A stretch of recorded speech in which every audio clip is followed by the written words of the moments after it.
नमस्कार, मी पाटलो पाटील टॉक शोमध्ये आपल्या सर्वांचं स्वागत. आपण डॉक्टर संजीव जाधव यांच्याशी जुनाट आजाराचा जे बरं करण्याचे त्याच्या पद्धतीबद्दल आपण बोलतच आहोत. तर सरांनी ह्या ज्या पद्धतीचा जो अभ्यास केलेला आहे, मला खरं तर त्याबद्दल सर एक असं वाटतं की या उपचार पद्धतीमध्ये आपण काम करण्यामध्ये तुमची जी भूमिका आहे किंवा तुम्ही इकडं कसं वळला किंवा तुमची यामागची मला प्रेरणा समजून घ्यावीशी वाटते. कारण कोणत्या उपचार पद्धतीचा अभ्यास आपण कसा केला याबद्दल मला विचारायचं. नमस्कार सर. नमस्कार. मी संजीव जाधव, निसर्ग उपचार तज्ञ. मी आत्ताच माझे मित्र पाटील साहेबांनी मला विचारलं की तुम्ही या उपचार पद्धतीकडे कसं वळलात. तर याचं कारण फार गमतीशीर आहे. मी या उपचार पद्धतीकडे स्वतःच्या आजारातूनच वळलो असं म्हणायला काही हरकत नाही. माझं वजन 100+ झालेलं होतं आणि बद्धकोष्ठतेच्या त्रासाने मला खूपच ग्रासलेलं होतं. डोकेदुखीचा त्रास आणि शरीराला आलेलं एक स्थूलपणा, यासाठी मी अनेक तज्ज्ञांचा सल्ला आणि उपचार घेत होतो, परंतु समाधानकारक असं मला त्यातून अजून काही सोल्युशन सापडलेलं नव्हतं. म्हणजे त्रास हा कंटिन्यू राहत होता, फक्त उपचाराच्या पद्धती आणि उपचारक बदलले जात होते.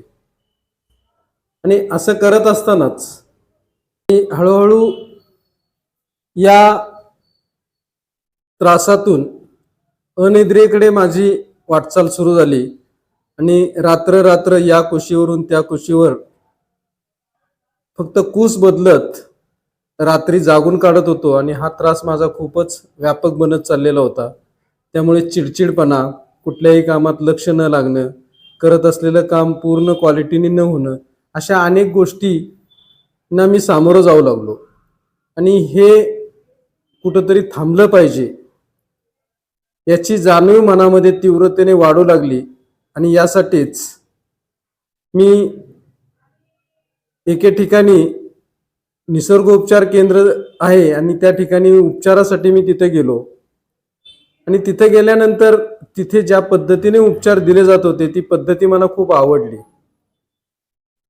त्यातून स्वतःला बरं करत असतानाच ती उपचार पद्धती आपण शिकून घ्यावी ही जिज्ञासा माझ्या मनामध्ये जागृत झाली. आणि त्या अनुषंगाने पुढील वाटचाल मी रितसर निसर्ग उपचार केंद्रामध्ये, जे आयुष मंत्रालयामार्फत चालवलं जातं, त्या ठिकाणी 3.5 वर्षाचा मी निसर्गोपचार तज्ञाचा जो काही कोर्स आहे तो कोर्स कंप्लीट केला. आणि हे करत असताना स्वतःच्या शरीरावर आणि त्याचबरोबर आपल्या जवळच्या नातलग मित्रांच्या शरीरावर वेगवेगळे एक्सपेरिमेंट मी करू लागलो. आणि ह्या एक्सपेरिमेंटच्या माध्यमातूनच मला उपचाराची एक दिशा सापडत गेली. आणि त्याचाच अवलंब मी आता सध्या या ठिकाणी उपचाराच्या निमित्ताने सतत करत असतो. शरीरावर उपचार करण्याच्या या जिज्ञासेने मला अनेक ठिकाणी ज्ञानार्जन करण्यासाठी प्रवृत्त केलं. आणि वेगवेगळ्या ठिकाणी मी ह्या उपचार पद्धतीमध्ये जास्तीत जास्त बारकावे कसे समजावून घेता येतील या दृष्टिकोनातून अनेक गुरूंच्या सानिध्यात मी या उपचार पद्धतीचा अभ्यास करू लागलो. आणि त्यातूनच शरीर शुद्धी, मनशुद्धी आणि चित्तशुद्धी, ज्याला आपण आत्मशुद्धी असं देखील म्हणू शकतो, या त्रिसूत्रीचा या ठिकाणी जन्म झाला. आणि या त्रिसूत्रीचाच आज जो वापर या ठिकाणी प्रामुख्याने मी करत असतो उपचार देत असताना, त्याचा उत्तम रिझल्ट येण्यासाठी मला खूप मदत होऊ लागली. आणि ज्यावेळेस मी स्वतःच्या शरीराविषयी आणि आजाराविषयी अभ्यास करू लागलो त्यावेळेस मला एक गोष्ट प्रकर्षाने जाणवली की आपली जी बदललेली जीवनशैली आहे, या जीवनशैलीमुळेच आपल्याला अनेक समस्यांना आणि आजाराला सामोरं जावं लागतंय. याची तीव्रतेने जी जाणीव झाली त्या जाणीवेतूनच मी स्वतःला बदलण्याचा एक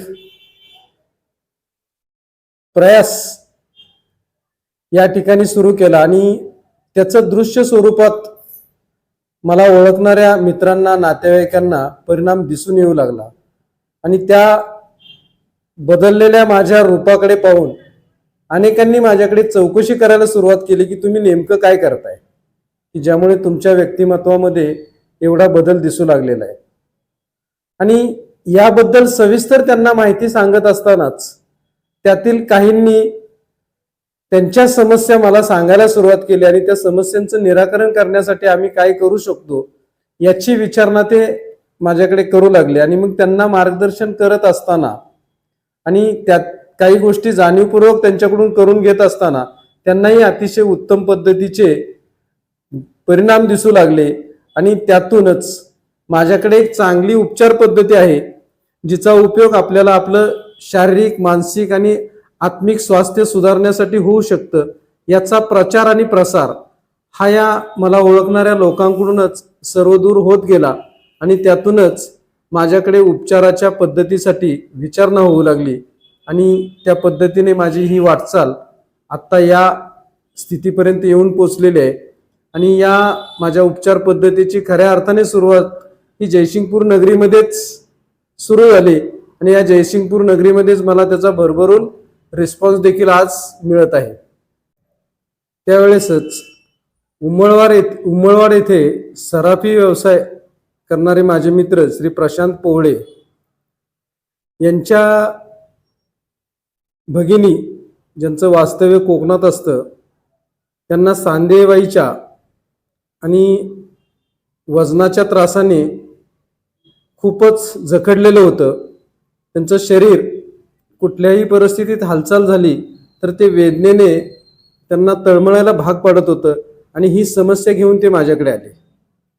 आणि सर, आपण ह्या बाबतीत ताईला आराम मिळण्यासाठी काही करू शकतो का, असा प्रश्न मला त्यांनी विचारला. आणि त्यावेळेस मी त्यांची समस्या नीट समजून घेतली आणि त्यांना 21 दिवसात आपण पूर्णपणे बरं करू असं शब्द मी त्या ठिकाणी दिला.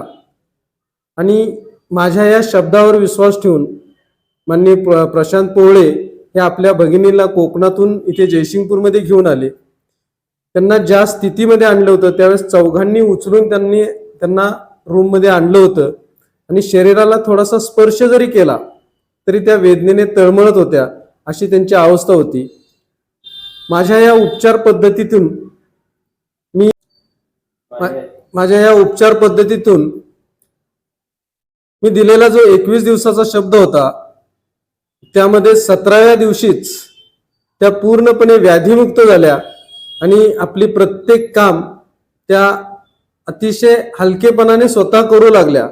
आणि हा पोवळे कुटुंबियासाठी आणि व्यक्तिशः त्या पेशंटसाठी सुद्धा एक चमत्कारच वाटला. कारण माझ्याकडे येण्यापूर्वी एका नामांकित तज्ज्ञ डॉक्टरांकडे त्यांनी ऍडमिट होऊन 15 दिवसाची ट्रीटमेंट घेतली होती, ज्यामध्ये त्यांना हजारो रुपये खर्च करावा लागला होता आणि तरी सुद्धा त्यांना कुठल्याही प्रकारचं समाधान मिळालेलं नव्हतं. पण तेच समाधान त्यांना इथं आल्यानंतर प्राप्त झालं आणि त्यानंतर आता या घटनेला जवळजवळ 10-12 वर्ष झाले त्यांना कुठल्याही प्रकारचा त्रास होत नाहीये.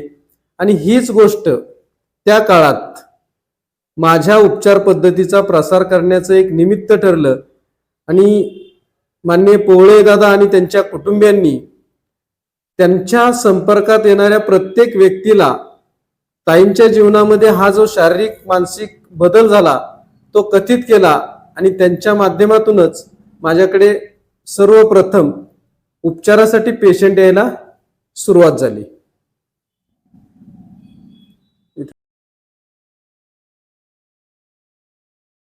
पाटलो पाटील टॉक शो शेअर करा, सबस्क्राईब करा. पाटलो पाटील टॉक शो शेअर करा, सबस्क्राईब करा.